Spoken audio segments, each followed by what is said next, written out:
Hey, welcome back to Jody Hughes Music, and we talked about speeding up your reaction time. And what I want to do today is kind of give you some listening hints. That way, when someone tells you, hey, go figure out something from a recording, you actually know what in the world to listen for. It's not an easy thing. It's not as simple as, you just sit down and you instantly figure it all out. And also, sometimes it's like looking at a painting.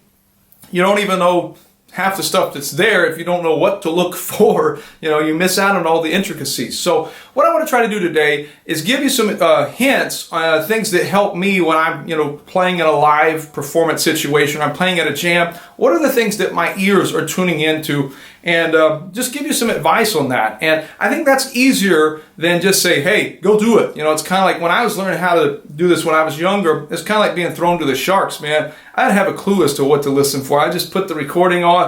And then, as a teacher, what I try to do is I try to learn how to put into words the things that my ears are hearing. And sometimes you can't. So that's why I'm going to be demonstrating and talking about it a little bit. So one of the first ones that sometimes is, I don't want to use the word easy to hear, but maybe easier to hear is the 1-4 motion. And here's why. So a lot of times I'm just going to assume the key of G here because that's where we like to play. We're banjo players. So if I'm in the key of G and I have this 1 chord, I have the G, how do I know it's going to that 4 chord if I don't know the song? Well, sometimes you get little indicators. You'll get stuff like this.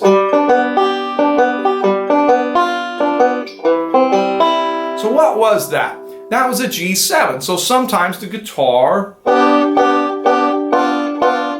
you get this na, na. And what is that, by the way? And I'm going to use intervals, or numerical numbers. This is the 1 walking down to the flatted 7th, and then this is taking you to the 3rd of the 4 chord. So this is one time, sometimes people refer to this as a 7-3 motion. 7 meaning the top part of the 1 chord, and then the 3 referring to the 3rd of the 4 chord. I know that's complicated, but you don't need to know all that. All you need to know is that walking down kind of sound. Da, da, da, da, da. That sometimes will help you, and sometimes even the bass will. So you'll get a, right? Now, the other thing that can happen is the 1 can just simply walk up the scale. 1, 2, 3, 4. And this one is done. Earl Scruggs had this famous lick.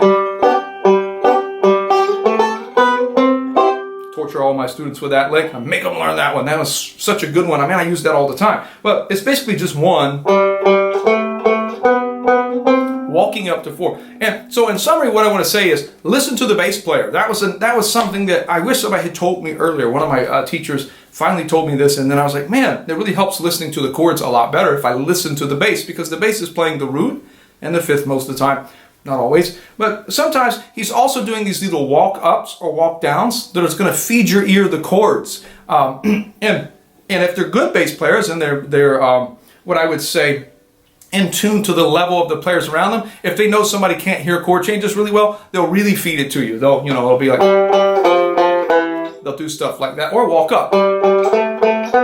So pay very close attention to the bass player, and listen to the direction and motion of where the bass line is going. But I just want to say that like G to G7 is an indicator that you're likely going to the 4 chord most of the time. Sometimes it can go here and just jump right back, but most of the time it's leading you to the 4 chord. So you'll hear stuff like, licks, banjo licks too. If you're trying to transcribe, that's telling you, hey, there's the 4 chord. But yeah, this one helps too. This 1, 2, 3, 4. And sometimes people will really walk up like that. That's just me going 1, 2, 3, 4, and walking straight up to the 4 chord. Sounds like Liza Jane or something. I don't know. But you got, there's my 1-4 indicator. Now, This next one is a little bit more advanced to hear, but at the same time, I think if you start listening for it, it will really help you. So the most common chord change in all of music is a 5-to-1. And this is one that I just didn't even know myself until I started getting into classical music. I heard it, but I never knew how to explain it to somebody. So this one is I'm gonna feed you the 5 chord, but I'm gonna do it very carefully. So what I'm gonna do is you're gonna hear melodic lines, and this happens at the end of a song most of the time. So here it goes. We're gonna go, so I'm on the 4th fret of the 3rd string. Now, it just seems like not like a whole lot there. But really what's happening is it's implying chords. It's implying the G chord, and then this is implying the 5 chord, and then this note is implying the 1 chord. So it's kind of like 1, 5, 1. So if you hear this now, so a lot of times at the end of a song you'll hear, and listen, it could last longer than that. It could go, most of the time that's what it does. It's more like, and if you hear that motion, 1, 1, 5, 5, 1. So listen for that motion too. Now, it's irrespective of the keys. You know, I'm just demonstrating in G, but that's basically what I call, if I was just referring you to back to the key, let's say the key of G, that's just simply walking down the scale 3, 2, 1, and that's always a cadence. It's a nice little cadence there that you'll hear in all types of music, classical music, jazz. So those are some little hints on the standard chord changes. Now, what if we get into something more complicated, like a minor chord, a 6 minor? So the easiest minor chord for me to hear is the E minor or the 6 minor in the key of G, because a lot of times the bass player is going to feed you the chord. He's going to make it obvious, and so he'll do stuff like this: G. You might hear walking down, and I'm just going G, F sharp, E. So listen for this. And I have my guitar handy because I wanted to demonstrate this on the guitar, because that's more. Hopefully I didn't just go off camera. Maybe I did. So here we are. G. We got G going down to E.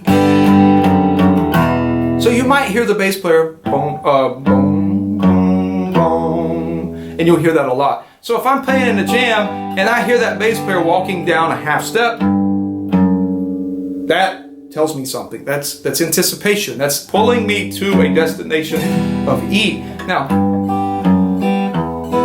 could be major, I guess, but most of the time, bass player is walking me right into that 6 minor. So listen for the bass. You know, that's kind of the summary of this video. Banjo players a lot of times are not in tune with the bass player because, you know, they're way down low. And by the way, I'll just go ahead and reveal this to you. I had trouble sometimes hearing the bass just because of the frequency.